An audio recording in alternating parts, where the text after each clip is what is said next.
अस्सलाम वालेकुम दोस्तों, इमरान खान सुरखरू हो गए हैं। पीडीएम ने जो प्रोपागेंडा किया इसमें पीडीएम खुद ही जाकर गिर गई है और अब पीडीएम को इसका जवाब भी देना होगा।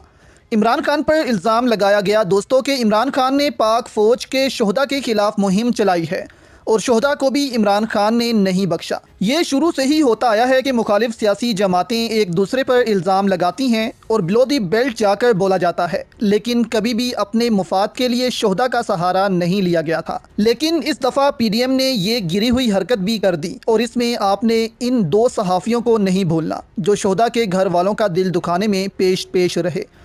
इनमें से एक सलीम साफ़ी हैं और दूसरे अंसार अब्बासी। इन्होंने 4-5 फॉलोवर्स वाले अकाउंट को पकड़ा और जो ट्वीट्स किसी ने रीट्वीट्स नहीं की थी और ना ही किसी ने देखी होंगी, इसको पकड़कर वायरल कर दिया और वहां से फिर एक कैंपेन शुरू की गई आर्मी के खिलाफ और एक मुहिम चलाई गई पीटीआई के लिए कि ये फ़ौज के खिलाफ मुहिम चला रहे हैं। और बाकायदा तौर पर इन बच्चों को पकड़ा गया और इनके बयान रिकॉर्ड करवाए गए कि कहो पीटीआई के सपोर्टर्स हो तुम और इनके कहने पर ही तुमने ऐसा किया।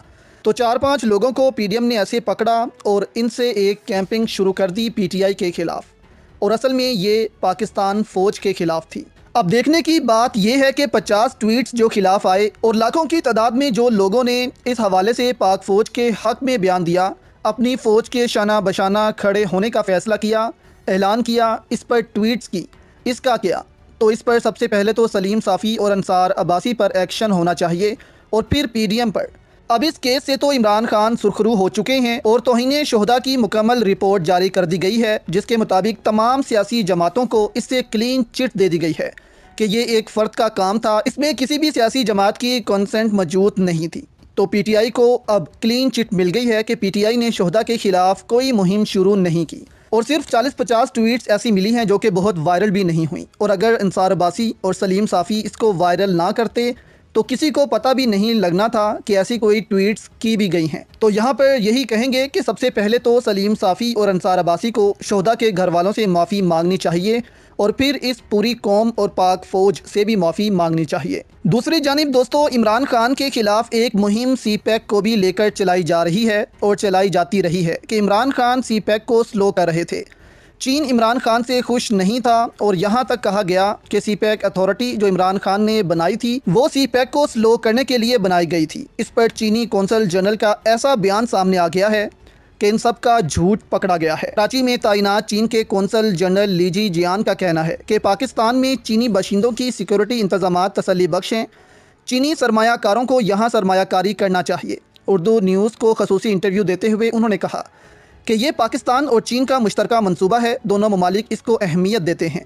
उन्होंने सीपैक मंसूबों में ताख़ीर की वजह कोरोना वबा और सिक्योरिटी की सूरत हाल को करार दिया। उन्होंने इस बात को रद्द कर दिया कि पिछली हुकूमत यानी कि इमरान खान की वजह से ये मंसूबे स्लो हुए, बल्कि उन्होंने कहा कि कोरोना वबा वो वजह थी जिसकी वजह से सीपैक थोड़ा स्लो हुआ।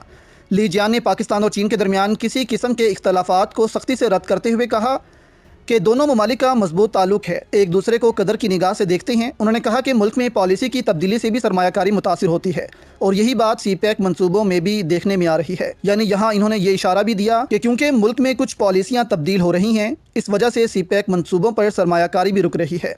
ली जियान ने कहा कि हमें सीपैक की अहमियत का अंदाज़ा है, हमारे सामने कई मसाइल आ रहे हैं लेकिन हमें इनका हल तलाश करके आगे बढ़ना है। उन्होंने मुल्क में हुकूमत की तब्दीली के मंसूबों पर असरअंदाज होने के हवाले से पूछे गए सवाल पर कहा कि पिछली हुकूमत और मौजूदा इत्तेहादी हुकूमत के दरमियान सीपैक से मुतल्लिक पॉलिसी में तब्दीली नहीं। पाकिस्तान सरमायाकारी के लिए बेहतरीन मुल्क है। अब यहाँ पर चीनी कौंसल जनरल ने एक खुशखबरी भी सुनाई कि चीन के बिजनेसमैन अपना कारोबार दूसरे ममालिक में शिफ्ट कर रहे हैं आहिस्ता आहिस्ता। इसके लिए वो मुख्तलिफ ममालिक पर गौर कर रहे हैं जिनमें पाकिस्तान का नाम भी सामने आ रहा है। तो ये एक बहुत ही अच्छी खबर है कि पाकिस्तान में भी दूसरे ममालिक अपना बिज़नेस ग्रो करें और इनके लिए पाकिस्तान को जल्द से जल्द टैक्स फ्री जोन्स पर काम करने की ज़रूरत है ताकि इनको 20-25 साल की टैक्स छूट मिले और ये पाकिस्तान में अपना बिज़नेस लेकर आएँ, जिससे पाकिस्तान में रोज़गार पैदा होगा, पाकिस्तान की एक्सपोर्ट्स में इजाफ़ा होगा। अब हमें तेज़ी से इस पर काम करने की ज़रूरत है, नहीं तो बाकी ममालिक की तरह चीन के कारोबारी अफराद भी पाकिस्तान से चले जाएंगे।